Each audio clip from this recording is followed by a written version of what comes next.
Hello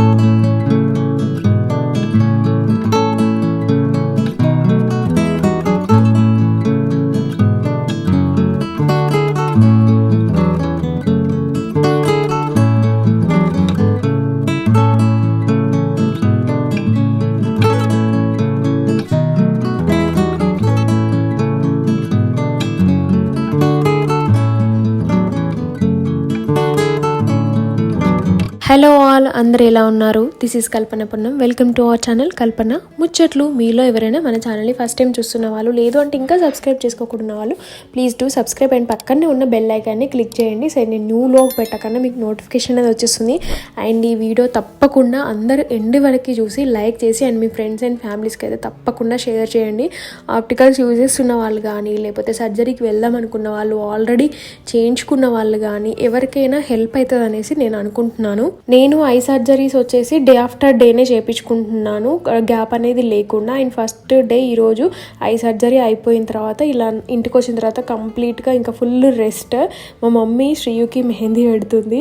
so నేనైతే ఇంకా కంప్లీట్గా బెడ్రూమ్కి అంకితం అన్నమాట. అండ్ నేను ఐ సర్జరీ రిలేటెడ్ వ్లాగ్స్ అన్నీ నేను కింద డిస్క్రిప్షన్లో 1 by 1 పెడతాను. సో ఆ ప్రాసెస్లో చూడండి, అర్థమవుతుంది. అండ్ ఈరోజు మార్నింగ్ లేవగానే కొంచెం బాల్కనీకి వచ్చిన అనమాట, ఎందుకంటే కంప్లీట్గా నిన్నటి నుంచి మొత్తం డార్క్ మోడ్లోనే ఉన్నా నేను. సో నా విజన్ అనేది ఎలా ఉంటుంది అనేసి జస్ట్ డైరెక్ట్ ఐ కాంటాక్ట్ సన్కి ఇవ్వకుండా ఇట్లా కొంచెం బ్రైట్నెస్ని చూడడానికి ఇట్లా వచ్చిన. అండ్ ఫస్ట్ ఐ సర్జరీ వ్లాగ్కి చాలామంది కమెంట్స్ చేశారు, అందులో క్వశ్చన్స్ కూడా ఉన్నాయి. సో ఆ క్వశ్చన్స్ చెప్పండి అక్క అని అన్నారు. యాక్చువల్గా నేను ఈ వ్లాగ్లో ఎట్లాగో నేను ఎక్స్పీరియన్స్ చేసిందంతా షేర్ చేసుకుందాం అని అనుకున్నా, బట్ మీరు అడిగిన క్వశ్చన్స్ అన్ని ఇట్లా నోట్ చేసుకున్నాను అనమాట. 1 by 1 సిచ్యువేషన్ వచ్చిన టైంకి నేను ఆన్సర్ చేద్దామనేసి. సో మా మార్నింగ్ అయితే ఇట్లా. అండ్ నాకు అపాయింట్మెంట్ వచ్చేసి 11 అట్లా ఇచ్చారు. సో మేమైతే ఇంకా కొంచెం ముందుగా వెళ్ళి ఉందామనేసి అనుకున్నాము. సో మార్నింగ్ ఇంకా మా మమ్మీ కంప్లీట్ ఇట్లా కిచెన్లో మాకు బ్రేక్ఫాస్ట్, ఫ్రూట్స్ అవన్నీ చేస్తుంది. అండ్ శ్రీయాన్సిని కూడా రెడీ చేసేసింది అనమాట నేను లేచేసరికి. అండ్ స్కూల్లో తనని డ్రాప్ చేసేసి ఇంకా మేము హాస్పిటల్కి అనేది ఇంకా బయలుదేరాలి. అండ్ ఈరోజు కూడా మేము బైక్ మీదనే వెళ్దామని అనుకున్నాము. అండ్ ఫస్ట్ ఐ సర్జరీ అయిపోయిన తర్వాత ఇంటికి వచ్చిన తర్వాత నైట్ నుంచి వాళ్ళ మార్నింగ్ వరకు నా ఎక్స్పీరియన్స్ ఏంటంటే, మామూలుగానైతే పెయిన్లెస్ అండి, కాకపోతే కొంచెము ఇప్పుడు మన బాడీలో ఒకటి ఇంప్లాంట్ వేస్తున్నారంటే కొంచెం ఆ ఫీలింగ్ అనేది ఉంటుంది కదా. అండ్ సర్జరీ అయినప్పుడు అనెస్థీషియా ఇస్తారు, అదొక 2.5 hours 3 hours వరకు అయితే నాకు ఏం పెద్దగా అనిపించలేదు. దాని తర్వాత కొంచెము అయి లాగినట్టుగా, అంటే ఇవి కామన్ థింగ్స్ అనమాట, నాకేదో స్పెషల్గా జరిగిన. నేను ఇవన్నీ ముందు డాక్టర్ని తెలుసుకున్న విషయాలే, సేమ్ నాకు అట్లనే జరిగింది. అండ్ నాకు మెయిన్గా ఏంటంటే అసలు ఐస్ని టచ్ చేయొద్దు, మొత్తానికే టచ్ చేయొద్దు. ఒకవేళ మనకి ఏదన్నా గరుకుగా అట్లా ఏమన్నా ఫీలింగ్ అనిపించినా, నాకైతే అట్లా పెద్దగా ఏం అనిపించలేదు, బట్ అనిపించినా కూడా ఐస్ని టచ్ చేయొద్దు. ఒకటి డ్రాప్స్ అనేవి ఆల్మోస్ట్ 1 week, ఫస్ట్ 1 week అయితే 2 hours ఒకసారి 4 drops అనేవి ఇచ్చారు నాకు. సో అది డిపెండ్స్ ఆన్ మన పాయింట్ బట్టి ఉంటుందా, లేకపోతే నేను చేయించుకున్న ఐసీఎల్ ప్రాసెస్ బట్టి ఉంటుందా అనేది తెలియదు. నాకైతే 4 drops 2 hours ఒకసారి అట్లా ఇచ్చారనమాట. సో ఐ డ్రాప్స్ అనేవి వాళ్ళు చెప్తారు సర్జరీ అయినాక ఎన్ని అవర్స్ నుంచి స్టార్ట్ చేయాలి ఏంటనేది. అండ్ టాబ్లెట్స్ మాత్రం ఎలాంటి పిల్స్ వేసుకోవడం అనేది ఉండదు, జస్ట్ పెయిన్కి అప్పటి మందం కామిఫ్లామా అండ్ ఇంకొకటి విటమిన్ టాబ్లెట్ ఒక 2 టాబ్లెట్ ఇచ్చారు, అది అప్పుడే వేసుకోవడం, అది సర్జరీ అయిపోయాక 1/2 hourలో వేసుకోవడం అంతే. డ్రాప్స్ మాత్రం అస్సలు స్కిప్ చేయదు, చాలా చాలా చాలా ఇంపార్టెంట్. సో ఇప్పుడు మార్నింగ్ అంటే మనము టైం అనేది ఖచ్చితంగా మెయింటైన్ చేయాలి. ఒకవేళ కొంచెము టైం లేట్ అయినా కూడా, అంటే నేను ఇప్పుడు ఎక్స్పీరియన్స్ చేస్తున్నాను, కొంచెం లేట్ అయినా మనకు అయ్యి కొంచెం లాగినట్టుగా ఆ ఫీలింగ్ మాత్రం ఉంటుందండి. ఇప్పుడు నేను ఫేస్ చేస్తున్నాను. స్టార్టింగ్ నాకు అయిన 1 week నేను రెగ్యులర్గా యూజ్ చేసిన. అండ్ ఇంట్లో గాగుల్స్ అదే ఈ బ్లాక్ గ్లాసెస్ పెట్టుకోవాలంటే పెట్టుకోవాల్సిన అవసరం లేదని డాక్టర్ అయితే చెప్పిండు. కాకపోతే ఇక మా మమ్మీయే ఇంట్లో కూడా లైట్స్ వేస్తాం కదా, సో ఆ లైట్ని కూడా నువ్వు డైరెక్ట్గా చూడొద్దు అనేసి ఇంక ఇంట్లో కూడా ఖచ్చితంగా పెట్టుకో అని అంటే పెట్టుకున్నా. కాకపోతే మ్యాండటరీ అయితే అస్సలు కాదు. అండ్ ఫుడ్ విషయానికి వస్తే మాత్రము రిస్ట్రిక్షన్స్ ఏం లేవు, కాకపోతే ఫస్ట్ 1 week కొంచెం సాఫ్ట్ ఫుడ్ తీసుకుంటే బెటర్. ఎందుకంటే కొంచెం గట్టివి మనం తినేటప్పుడు నమ్ములుతుంటే ఈ ఫేస్ ఎక్స్ప్రెషన్స్ అనేవి, ఆ మూమెంట్స్ అనేవి ఉంటాయి కదా. సో అంతకు మించి పెద్దగా ఏం ఫుడ్ విషయంలో అయితే ఏం చెప్పలేదు. కాకపోతే మా మమ్మీ ఇంకా కొంచెం పల్సెస్ అట్లాంటివి మాత్రము తినకని చెప్పింది ఒక 2-3 days. సో అవి మనము ఎక్స్ట్రా కేర్ అన్నమాట, మనం ఇంట్లో తీసుకోనేవి అంతే. అండ్ ఇంకొకటి ఏంటంటే నా పాయింట్ ఎంత అని అడిగిరు. నాది -5 అంటే ఒకటి -5 ఉంది, ఒకటేమో -4.7 8 అట్లా ఉందన్నమాట. 2 డిఫరెంట్ పాయింట్స్ ఉన్నాయన్నమాట. సో అంటే ఎక్కువ ఇంతకంటే 6, 7 -8 ఉన్న వాళ్ళవి కూడా ఉంటాయి. అండ్ నేను ఎందుకు ఐసీఎల్కి వెళ్ళినా అంటే నేను లాస్ట్ వ్లాగ్లో చెప్పిన, నాకు కార్నియా తిన్ను ఉండడం వల్ల నేను లాసిక్కి అంటే స్మైల్ అవి ఉన్నాయి కదా వాటికి నేను ఎలిజిబుల్ కాలేదు. ఎందుకంటే వాటిలో లేజర్ ద్వారా మనకి పాయింట్ అనేది తగ్గించి మన విజన్ అనేది పెంచుతారు. సో ఆ కార్నియాని లేజర్ ద్వారా తగ్గించేటప్పుడు తిన్ను ఉన్న వాళ్ళకి ఇంకా తిన్నుగా అయిపోతుంది. సో అట్లా ప్రాబ్లమ్స్ వస్తాయి కాబట్టి సో అది ఎంత థిక్నెస్ ఉంటే దానికి బట్టి వాళ్ళు లాసిక్కి ఎలిజిబుల్ అని చెప్తారనమాట. అండ్ వన్ మోర్ థింగ్ ఏంటంటే, ఒకవేళ కార్నియా తిక్కుకున్నా కూడా కొందరికి ఐ షేప్ వల్ల కూడా లాసిక్కి ఎలిజిబుల్ గారు. ఇది నాకు హాస్పిటల్కి వెళ్ళి నేను డాక్టర్తో మాట్లాడేటప్పుడు నాకు ఈ విషయం అర్థమైంది. సో స్టార్టింగ్లో నేను 10 years బ్యాక్ వెళ్ళినప్పుడు నాకు కార్నియా తిన్ను ఉంది అని చెప్పినప్పుడు నేను చాలా ఫీల్ అయినా, అసలు తిక్కు ఉంటే బాగుండు, తొందర అప్పుడే అయిపోయేది కదా నా సర్జరీ అని అనుకున్నా. బట్ ఐ షేప్ వల్ల కూడా అది ఎలిజిబుల్ కాకుండా ఉన్న వాళ్ళు కూడా ఉన్నారంట. సో అది నాకు కొత్త విషయం తెలిసిందనమాట. అండ్ కార్నియా ఎందుకు తిన్ను ఉంటుంది అనేది కూడా నేను క్వశ్చన్ వేసి ఉండే డాక్టర్కి. అది ఏంటంటే చాలా రీజన్స్ ఉంటాయి. ఒకటి బై బర్తే కార్నియా తిన్నుగా అంటే బేబీ ఫామ్ అయ్యేటప్పుడు పార్ట్స్ ఫామ్ అయ్యేటప్పుడు అలా కొందరికి తిన్నుగానే ఉండిపోతుందంట. ఇంకొందరికి ఏంటంటే డైలీ ఇప్పుడు కొన్ని ఏమైనా సిచ్యువేషన్స్ జరిగినప్పుడు కానీ మనకి అండ్ కరెంట్ షాక్ కొట్టినా కూడా నర్వ్స్ అనేవి బలహీనపడి అట్లా ఒక్కొక్కరికి ఒక్కొక్క రీజన్ అనేది ఉంటుందట. సో అది చెప్పలేము, అది అండ్ దాన్ని ఇంక్రీజ్ కూడా చేయలేము. నేను అది కూడా అడిగి ఉండే, దాన్ని ఏమన్నా కార్నియా థిక్ కావడానికి ఏమైనా చేయాలంటే అట్లా ఏముండదట. అది ఒక్కసారి అట్లా ఉన్నదని అంటే ఇంకా అది అట్లనే ఉండిపోతుంది అని చెప్పారనమాట. అండ్ ఇంకా ఇప్పుడైతే మేము బ్రేక్ఫాస్ట్ చేసేసి ఇంకా మేము మళ్ళీ హాస్పిటల్కి రెడీ అవుతున్నాము. నా హ్యాండ్ బ్యాగ్లోనైతే మొత్తం స్పెక్సే అండి. ఆల్మోస్ట్ బ్లాక్ కలర్ది ఒకటి తీసుకున్నా, వైట్ది ఒకటి తీసుకున్నా. ఇంకా గాగుల్స్ అప్పటికి నేను తీసుకోలేదు. అండ్ ప్రీవియస్ నా పాత స్పెక్స్ ఉన్నాయి కదా అవి కూడా నా హ్యాండ్ బ్యాగ్లోనే ఉన్నాయన్నమాట. అండ్ ఫేస్ అయితే అసలు మొత్తానికే టచ్ చేయొద్దు. అండ్ వన్ మోర్ థింగ్, నాకైతే ఒక 1 week వరకు హెడ్ బాత్ చేయొద్దు. అంటే అసలు ఫేస్ని డైరెక్ట్గా మనం వాటర్తోని క్లీన్ చేయొద్దు. ఎందుకంటే ఒక్క డ్రాప్ వాటర్ పోయినా కూడా అది మనకు కొంచెం ఇరిటేషన్లా ఉంటుందని చెప్పారనమాట. సో అందుకే నేను ఇట్లా వైప్స్తోని నా ఫేస్ని క్లీన్ చేసుకుంటున్నా. అండ్ ఇంకొకటి ఏంటంటే ఐ స్వెల్లింగ్ ఏమన్నా ఉంటుందా అని. ఐ స్వెల్లింగ్ అంటే అది సర్జరీ అయినందుకు స్వెల్లింగా లేకపోతే నాకు అంటే నేను ఇప్పుడు ఐసీఎల్ ప్రాసెస్లో నేను ఎక్స్పీరియన్స్ చెప్తున్నా. లాసిక్లో ఎట్లుంటుందో నాకు తెలియదు. ఇప్పుడు లెన్స్ని నా ఐలో ఇంప్లాంట్ చేసిరు. సో కొంచెము ఐ చేంజ్ అనేది ఉంటుంది. అంటే అది కూడా కొన్ని డేస్ వరకే ఉంటుందని చెప్పారు. దట్టు ఫుల్గా పడుకుంటాం కదా, అది కూడా డ్రాప్స్ వేస్తూనే ఉంటాము. 2 hours ఒకసారి డ్రాప్స్ వేయడం వల్ల అట్లా మొత్తం కంటిన్యూగా పడుకోవడం వల్ల నాకు మార్నింగ్ లేచేసరికి నా ఐ అనేది కొంచెం చిన్నగా, నా ఐస్ పెద్దగా ఉంటాయి. సో నాకు ఆ డిఫరెన్స్ అనేది అనిపించింది.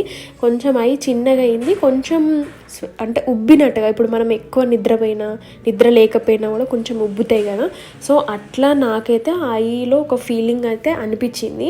ఇంకా రిమైనింగ్ రెడ్డిష్ రావడము, ఐలో నుంచి వాటర్ రావడము ఇట్లాంటివి ఏమైనా వస్తే మాత్రం ఖచ్చితంగా పాయింట్అవుట్ చేసి డాక్టర్కి చెప్పాలి. సో నాకైతే అట్లా ఏమీ అనిపించలేదు. కాకపోతే ఐ మాత్రం కొంచెం చిన్నగా అయ్యి కొంచెం ఉబ్బినట్టు అయిపోయింది. సో దాని గురించి కూడా నేను డాక్టర్ని అడుగుదామని అనుకున్నా. అండ్ మళ్ళీ 2 hours అయిపోయింది కదా. సో మళ్ళీ వెళ్ళేటప్పుడు కూడా డ్రాప్స్ వేసేసుకొని ఇంక ఇప్పుడు హాస్పిటల్కి వెళ్తున్నాము. ఇంకా మా మమ్మీ అయితే మొత్తము నాకైతే నేను అన్నాను, మమ్మీ బాలింతను రెడీ చేసినావు అంటే చెవిలో నుంచి వెళ్ళొద్దు గాలి, ముక్కులో నుంచి గాలి వెళ్ళొద్దు, అంటే మాస్క్ పెట్టుకోవాలి, చెవులకి ఇట్లా మొత్తం కట్టుకోమని చెప్పారు. ఎంతైనా ఇవి మనము ఓన్ కేర్ తీసుకుంటే ఇంకా బెటర్ అనేసి నా ఫీలింగు. నాకు ఆ రిజల్ట్ అనేది కూడా ఇప్పుడు తెలుస్తుంది. అంత కేర్ తీసుకోవడం వల్ల కూడా నేను తొందరగానే అంటే ఫస్ట్ ఒక 1 week 10 days పట్టింది టైము. కాకపోతే కొంచెం బెటర్ అనిపించింది నాకు ఇప్పుడు ఆ ఫీలింగ్ అనేది. సో ఇంకా మేమైతే ఇంకా స్టార్ట్ అయిపోయినాము, నేను డాడీ బండి మీద. డాడీ లేకపోతే మాత్రం చాలా ఇబ్బంది పడేదాన్ని. డాక్టర్తో ముందు మాట్లాడినప్పుడు ప్రాసెస్ గురించి జస్ట్ అడ్మిట్ అవ్వడం ఏముండదు, చేపించేసేసుకొని ఈవినింగ్ బ్యాక్ ఇంటికి వెళ్ళిపోవడం అని చెప్పారు. సో అట్లా అక్క నేను హాస్పిటల్లో ఉందాము, మమ్మీని ఇంట్లో ఉంచుదామని అనుకున్నా. ఎందుకంటే డాడీని ఎందుకు ఇబ్బంది పెట్టడము, మళ్ళీ వాళ్ళు టైం టు టైం ట్యాబ్లెట్లు వేసుకోవాలి, ఫుడ్ ఉండాలి కదా, ఎందుకులే అని అనుకున్నా. కాకపోతే ఇంకా మా డాడీ అస్సలు ఊరుకోలేదు, వచ్చేసిరు ఖచ్చితంగా నేను ఉంటా అని. And that that medical field కాబట్టి కొంచెం ఏదైనా హెల్ప్ అవుతుంది అండ్ మాట్లాడడానికి డాక్టర్ దగ్గర అది ఇదని, నువ్వు ఒక్కదాని అట్లా ఎట్లా పోతావు, అస్సలు అవసరమే లేదు అనేసి పాపం డాడీని వచ్చారు. ఇబ్బంది పెట్టడం ఎందుకని అనిపించింది, కాకపోతే వచ్చింది చాలా బెటర్ అయింది అని అనిపించింది. ఎందుకంటే డాడీ ఫుల్ ప్యాంపర్ చేస్తారనమాట. ఎంత పెయిన్ ఉన్నా కూడా ఫాదర్ పక్కన ఉంటే ఆటోమేటిక్గా తగ్గిపోతుంది. అది రియల్గా యాక్చువల్గా అనిల్ బాగుంటే అనిలే మొత్తం ఉండి చూసుకునేవాడు. బట్ ఏం చేద్దాం, ఇంకా అది టైం అది అట్లా అయిపోతుంది. అండ్ సో మొత్తానికైతే మేము ఇంకా హాస్పిటల్కి వచ్చేసినాము. సో ఇంకా డ్రాప్స్ అనేవి స్టార్ట్ చేసేసిరు ఆల్మోస్ట్ 1.5 hours 2 hours పైన. అండ్ ఇప్పుడే డ్రెస్సింగ్ వేసిరు అనమాట. ఐ డైల్యూట్ అయిపోయింది. So ready to go another I surgery. And ఇక్కడ మీరు కూడా అబ్జర్వ్ చేయొచ్చు, నా లెఫ్ట్ ఐ కొంచెం చిన్నగా అనిపిస్తుంది, రైట్ ఐ పెద్దగా అనిపిస్తుంది. అంటే అఫ్కోర్స్ లెఫ్ట్ ఐ సర్జరీ అయినందువల్ల నేను ఇట్లా కొంచెం క్లోజింగ్ ఎక్కువ చేసిన, రైట్ అనేది కొంచెం ఎక్కువ ఓపెన్ చేసి పెట్టిన అనమాట. అండ్ మొత్తానికైతే 15 minutesలో సర్జరీ అయిపోయింది. ఇంకొచ్చి ఇక్కడ కాసేపు రెస్ట్ తీసుకోమని ఇక్కడ కూర్చోబెట్టారనమాట. సేమ్ మళ్ళీ సాఫ్ట్ ఫుడ్ తినమని చెప్పారు. సో డాడీ బయటికి వెళ్ళి ఆల్మోస్ట్ ఇప్పుడు లంచ్ టైం అయిపోయింది, డాడీ బయట లంచ్ చేసేసి ఇంకా నాకు కూడా ఫుడ్ తీసుకొస్తామని వెళ్ళిరనమాట. అండ్ ఈ 15 minutes ప్రాసెస్ ఎట్లుంటుందంటే, జస్ట్ చెయ్యడం అనేది ఒక 10 minutes ఉంటుంది. 5 minutes మళ్ళీ ఐ చెకప్ చేస్తారనమాట. మళ్ళీ డైల్యూట్ అయిందా అనేది రీచెక్ చేసి అండ్ ఇది ఐ అంతా మొత్తం నీట్గా క్లీన్ చేసేసి ఆ ప్రాసెస్ అనేది స్టార్ట్ చేసిరు. ఇంకొకటి ఏంటంటే, ఆ ప్రాసెస్ అంతా మన కళ్ళ ముందే కనిపిస్తుంది. ఎందుకంటే ఐ ఓపెన్ అయి ఉంటుంది కదా, కాకపోతే అన్నీ మిరుగులాగా, అంటే నేను ఎక్స్పీరియన్స్ చేసింది చెప్తున్నాను. డ్రాప్స్ కంటిన్యూగా వేస్తూనే ఉంటారు. అండ్ ఆ లెన్స్ ఇంప్లాంట్ చేసేది కూడా మనకు అర్థమవుతుంది. ఎందుకంటే ఇట్లా ఒక పిన్నులా ఒకటి ఉంటుంది అనమాట, అదేందో సంథింగ్ సర్జికల్ పార్ట్స్ ఉంటాయి కదా, అవన్నీ దాంతో ఇట్లా లెన్స్ని ఇంప్లాంట్ చేసేది, అదంతా మనకి ప్రాసెస్ అనేది అర్థమవుతుంది. కొంచెం డల్నెస్ అనేది ఎక్కువ ఉంటుంది. అండ్ నేను ప్రీవియస్ వ్లాగ్లో ఏ హాస్పిటల్లో ట్రీట్మెంట్ చేయించుకుంటున్నా అనేది నేను చెప్పలేదు, ఎందుకంటే ఇది నేను చూస్ చేసుకున్న హాస్పిటల్. సో ఇది నేను హాస్పిటల్ నేమ్ చెప్తే మళ్ళీ రికమెండ్ చేసినట్టు అయిపోతుంది, అట్లా అని మాత్రం కాదు. కాకపోతే ఆ వ్లాగ్లో చాలామంది ఏ హాస్పిటల్లో చేయించుకున్నారు అడిగారు, జస్ట్ దానికి మాత్రమే నేను హాస్పిటల్ నేమ్ చెప్తున్నా. నేను సర్జరీ చేయించుకున్నది డాక్టర్ అగర్వాల్స్లో అండి, అంతే. అంటే అది మీరు చూస్ చేసుకోవచ్చు ఏ హాస్పిటల్లో చేయించుకుంటే ఎట్లా అనేది. నేనైతే నాకు ఇందులో తెలిసిన ఒక బ్రో ఉండే అనమాట. సో ఆ అన్నయ్య ఉంటే నాకు అంటే చాలాసార్లు వెళ్ళాల్సిన అవసరం లేకుండా ఆయన డాక్టర్తో మాట్లాడడం కానీ అవన్నీ కానీ నేను డైరెక్ట్గా కాంటాక్ట్లోనే మాట్లాడవచ్చు కదా అనేసి నాకు కొంచెం ఈజీగా తిరగడం తప్పుతుంది కదా అని అనుకున్నా. సో ఆ అన్నయ్య నాకు అట్లా హెల్ప్ చేసి ఉండే అనమాట. అండ్ కాస్ట్ గురించి వస్తే ఒక్కొక్క హాస్పిటల్, ఇప్పుడు ఏ ట్రీట్మెంట్కైనా అంత ఒక్కొక్క హాస్పిటల్లో ఒక్కొక్క కాస్ట్ అనేది ఉంటుంది. అండ్ ఇప్పుడు నా వరకు నేను ఐసీఎల్ ప్రాసెస్ అంటే ఇంప్లాంటబుల్ కోలమర్ లెన్స్, దీనికి కొంచెం కాస్ట్ ఎక్కువ ఉంటుందనే ముందు చెప్పారు. ఎందుకంటే ఇవి లెన్స్ అనేవి లోకల్లోవి కాదు, ఇంపోర్ట్ వేరే కంట్రీ నుంచి వస్తాయి. అది కూడా మనం చూస్ చేసుకోవచ్చు. కాకపోతే లోకల్లో వాటికి ఎంత ఉంటుంది అక్క అని కూడా అడిగిరు అనమాట. డిఫరెన్స్ అయితే ఉంటుంది, మినిమం ఒక 30,000-40,000 అయితే డిఫరెన్స్ అయితే ఉంటుంది అనేసి నేను అనుకున్నా. సో నాకైతే మొత్తం ఎంత అయిందంటే ఆల్మోస్ట్ 1.70-80 వరకు అయినాయి. అంటే అన్ని టెస్ట్లు కానీ అంటే బిల్స్ ట్యాబ్లెట్స్ వాటికైతే పెద్దగా ఏం కాదు, ఒక 1,000-1,500 లోపు అయిపోయినాయి. ఎందుకంటే ఎక్కువ డ్రాప్సే ఉంటాయి కాబట్టి. అండ్ ఇన్సూరెన్స్ వర్తిస్తుందా అంటే లాసిక్ అయితే ఇన్సూరెన్స్ వర్తిస్తుందో లేదో నాకు తెలియదు. దీనికైతే ఇన్సూరెన్స్ అయితే మనం పెట్టుకోవచ్చు, ఇంప్లాంటబుల్ కోలమర్ లెన్స్. ఎందుకంటే ఇది ఆల్మోస్ట్ సర్జరీ, ఎందుకంటే ఎక్కువ అంటే లాసిక్తో కంపేర్ చేస్తే ఇది కొంచెం ఎక్కువ సర్జరీ టైప్కి వెళ్ళిపోతుంది కాబట్టి. అండ్ దట్టు ఇందులో కూడా పాయింట్ని బట్టి ఉంటుంది, -6, -7, -5, దాన్ని బట్టి కూడా నాకైతే ఒక 20% ఇన్సూరెన్స్ వచ్చిందండి. రిమైనింగ్ అంతా నేను పే చేశాను. నాకైతే ఫస్ట్ ఇన్సూరెన్స్ మొత్తం కవర్ అవుతుంది అని చెప్పిండ్రు. సో నేను అందుకే సర్జరీకి రెడీ అయినా. దాని తర్వాత కొన్ని డేస్ ఇన్సూరెన్స్ ప్రాసెస్ స్టార్ట్ అయినాక మేబీ మొత్తం కవర్ కాదేమో, 50% కవర్ అవుతుందేమో అని అన్నారు. అనేసరికి సో నేను అప్పుడు మళ్ళీ ఆలోచించిన, డ్రాప్ అవుదామా, ఎందుకు ఇప్పుడు అమౌంట్ పెట్టడము, ఇప్పుడు అడ్జస్ట్ అవుతుందా కాదా అనేసి బాగా ఆలోచించుండే. దాని తర్వాత నేను అసలు అప్పటికే మెంటల్గా నేను మొత్తం సర్జరీ అనేసి టెస్ట్లు అన్నీ చేయించుకున్న, అన్నీ అయిన తర్వాత మళ్ళీ ఇప్పుడు డ్రాప్ అవుతే కరెక్ట్ కాదు. మళ్ళీ ఇంకొకటి ఏంటంటే ఏ ఏజ్ లోపు చేయించుకుంటే బెటర్ అని కూడా చాలామంది అడిగారు. నేనైతే ప్రిఫర్ చేస్తున్నాను 30 లోపే చేయించేసుకోండి. 25, 24, 23 ఆ టైంలోనైతే పాయింట్ ఉన్న వాళ్ళు అయితే ఈజీగా చేయించేసుకోవచ్చు. ఎందుకంటే మనకి ఇంకా లైఫ్ అనేది ఎక్కువ ఉంటుంది కదా, అంటే మనం సర్జరీ చేయించుకున్న తర్వాత నేను ఇప్పుడు 30+ ఉన్నా, ఇంకొంచెం నేనే చాలా ఫీల్ అవుతున్నా ముందే చేయించుకున్నా అయిపోయేది కదా అనేసి. అండ్ చేయించుకోవడం కూడా అవసరమా అని అంటే స్పెక్స్ లైఫ్ లాంగ్ నేను క్యారీ చేయలేను అనుకున్న వాళ్ళు పక్కాగా చేయించుకోవడమే బెటరు. ఎందుకంటే నేను స్పెక్స్ వల్ల కూడా చాలా అంటే నాకు నోస్ పెయిన్ రావడము, ఇయర్ బ్యాక్ సైడ్ అంటే ఆప్టికల్స్ యూజ్ చేస్తున్న వాళ్ళకి తెలుస్తుంది అది ఏంది బాధ అనేసి. చెవు వెనకాల నాకు లాగడం కానీ, ఇక్కడ నోసు పైన కానీ, ఇక్కడ నాకు నోసు దగ్గర బోను ఎక్కువ ఉంటుంది అనమాట, బోన్ పార్ట్. సో నాకు అక్కడ ప్రెస్ అవ్వడం కానీ, అండ్ చెప్పిన కదా నాకు నియర్ విజన్ లేదు. సో నియర్ విజన్ లేదు కదా అనేసి నేను స్పెక్స్ వాడకుండా బుక్స్ చూడడం, మొబైల్స్ చూడడం, ల్యాప్టాప్ చూడడం, ఏదైనా పని చేయడం, కుక్ చేయడం వల్ల దానివల్ల కూడా నాకు ఐ స్ట్రెస్ అనేది ఎక్కువైతుంది. సో ఇవన్నీ రీజన్స్ వల్ల నేను ఎప్పటి నుంచో చేయించుకుందాం అని అనుకుంటున్నా, అది అట్లా డిలే అయిపోయింది. సో అట్లా ఇన్సూరెన్స్ 50% అన్నా కూడా నేను చాలా ఆలోచించుండే. సో దానికంటే ముందు నేను మధ్యలో ఒకసారి వేములవాడ కూడా పోయేసి వచ్చినా. నేను ఆ వ్లాగ్ అనేది నేను నెక్స్ట్ డే పెడతాను అనమాట. సో అప్పుడు కూడా నేను బాగా స్ట్రెస్గా ఫీల్ అయినా, చేయించుకోవాలా వద్దా ఎట్లా అనేసి.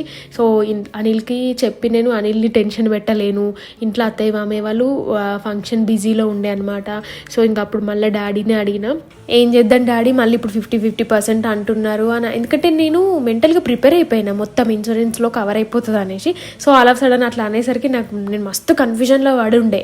ఇంకా డాడీ అన్నారు ఎప్పుడో నువ్వు చేయించుకుందాం అనుకున్నావు, అది అట్లా అయిపోయింది. సో ఇప్పుడు టైం వచ్చింది, చేంజ్ చేసేసుకో. ఎందుకంటే ఇన్నిసార్లు నువ్వు హాస్పిటల్లో తిరిగి ఇన్ని టెస్ట్లు చేయించుకొని ఇప్పుడు డ్రాప్ అయితే ఎట్లా చెప్పు. ఆయనలో లైఫ్ లాంగ్ నువ్వు స్పెక్స్ క్యారీ చేయాలని అంటున్నావు కాబట్టి చేయించుకోవడమే బెటర్, మనీది ఏముంది అరేంజ్ చేద్దాం అనేసరికి ఇంకా అంతా ఓకే అన్నాక నేను అనిల్కి కూడా చెప్పుండే. సో అనిల్ కూడా ఏదైతే అది కానీ చేంజ్ చేసేసుకో, మళ్ళీ ఎందుకు దాన్ని ఊరికే డిలే చేయడము, మళ్ళీ అయ్యో చేంజ్ చేసుకుంటే అయిపోయి కానీ నువ్వు తర్వాత ఫీల్ అవుతావు మళ్ళీ అట్లా అనేసరికి ఇంకా సరే అని ఓకే చెప్పినాం. మళ్ళీ హాస్పిటల్కి కాల్ చేసి okay I'm ready to do surgery అని చెప్పిన.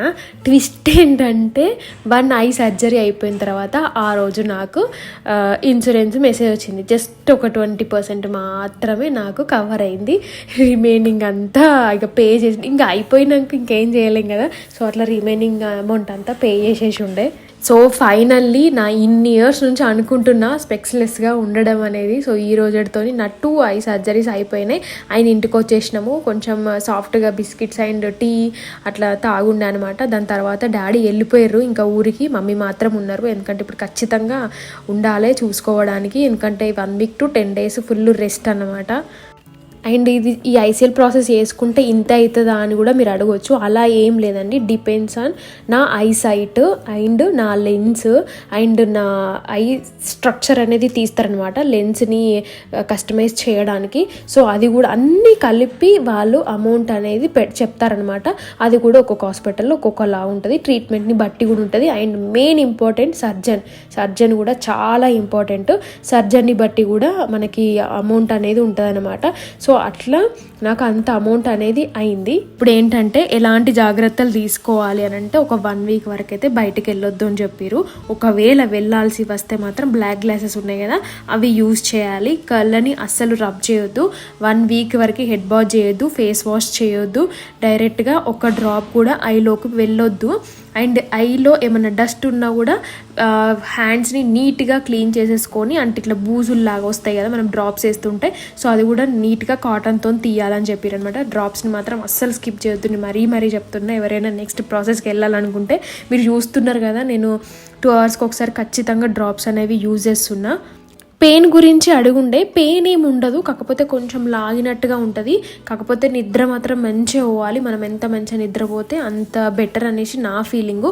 కొంచెం నిద్ర లేకపోయినా లేకపోతే డ్రాప్స్ని కొంచెం మనం డిలే చేసినా కొంచెం ఆ ఫీలింగ్ అనేది ఉంటుంది. 1 more ఇంపార్టెంట్ థింగ్ ఏంటంటే టీవీ, ఫోను, ల్యాప్టాప్ ఇలాంటివి చూడొద్దు. డైరెక్ట్ సన్లైట్ చూడొద్దు, డస్ట్ అస్సలు పడొద్దు. అండ్ నేను అబ్జర్వ్ చేసింది ఏంటంటే 1 week లోపు మనం అదే పనిగా కాన్సన్ట్రేషన్ పెట్టి మన విజన్ టెస్ట్ చేయడానికో లేకపోతే ఇంకొకటో క్యాలెండర్లో డేట్లు చూడడమో, లేకపోతే టీవీ స్క్రీన్లో కింద డేట్లు రావడమో, లేకపోతే ఏదైనా నోట్బుక్ మీద రాసింది చదవడమో, ఇట్లాంటి అంటే స్ట్రెస్ పెట్టద్దు. ఐకి ఒక 1 week రెస్ట్ ఇవ్వాలన్నమాట ఆ లెన్స్ అనేవి సెట్ అవ్వడానికి. సో మనం ఏదో స్ట్రెస్ఫుల్గా విజన్ టెస్ట్ చేయడానికి అట్లా అదే పనిగా ఏదైనా చూడడము, చిన్న లెటర్స్ని టెస్ట్ చేయడం అట్లాంటివి మాత్రం అస్సలు చెయ్యకండి. ఎందుకంటే ఇది నేను ఎక్స్పీరియన్స్ చేశాను. ఇప్పుడు మీరు చూడొచ్చు ఐ డ్రాప్ పైన ఎప్పుడు వేసుకోవాలనేది కూడా నేను చదవడానికి నా ఐ అనేది కొంచెం స్ట్రెస్ అయినట్టు నాకు అనిపించింది. సో నేను వెంటనే ఆపేసిన అనమాట. సో ఇట్లాంటివి ఇంకా చాలా ఉంటాయి చిన్న చిన్నవే. సో ఇవి మనము స్టార్టింగ్ డేస్లోనే బాగా కేర్ తీసుకోవాలి. ఎందుకంటే మళ్ళీ ఏదైనా అయిందనుకోండి ప్రాబ్లం కదా అనేసి నేను మరీ చెప్తున్నా. సో ఈ 2 ఐ సర్జరీస్ అయితే మొత్తానికి అయిపోతాయి. విత్ ఇన్ 1 వీక్ ఆ 10 డేస్ లోపు నేను ఎట్లాంటి జాగ్రత్తలు తీసుకున్నా అండ్ మైనస్లు కానీ ప్లస్లు కానీ నేను స్ట్రగుల్ చేసింది కానీ నాకు మంచిగా అనిపించిన ఫీలింగ్స్ అనేవి నెక్స్ట్ నేను ఇంకా వ్లాగ్లో షేర్ చేస్తా. మీకు ఇంకా ఏమైనా క్వశ్చన్స్ ఉంటే మాత్రం తప్పకుండా అందరి కింద కమెంట్ చేయండి. సో నేను మళ్ళీ అవి నేను నోట్ చేసేసుకొని నేను నెక్స్ట్ వ్లాగ్లో నా ఈ వ్లాగ్లో నేను ఖచ్చితంగా మీ అందరికి ఆన్సర్స్ ఇస్తాను. అండ్ మీరు నాకు ఇంకా ఏమైనా సజెషన్స్ ఇవ్వాలనుకున్నా కూడా తప్పకుండా కమెంట్ చేయండి. నాకు తెలిసింది నేను షేర్ చేస్తాను, మీకు తెలిసింది మీరు ఎక్స్పీరియన్స్ చేసింది కూడా తప్పకుండా కమెంట్ చేయండి. ఎందుకంటే ఆల్రెడీ నాకు పర్సనల్గా నేను 2-3 ఇయర్స్ బ్యాక్ ఇట్లా ఐ సర్జరీ చేసుకున్నా, కాకపోతే దానివల్ల ఇట్లయింది అట్లయింది అని కూడా పెట్టిరనమాట.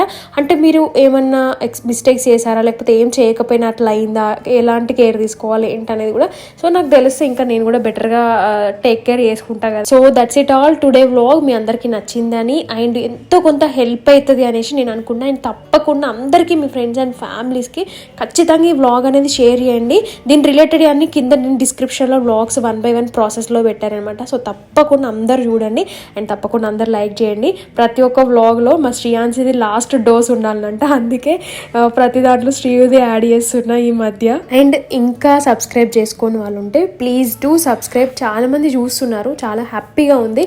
బట్ చూసే వాళ్ళందరూ సబ్స్క్రైబ్ చేసుకోండి, నాకు హెల్ప్ అవుతుంది. అండ్ తప్పకుండా లైక్ చేయండి.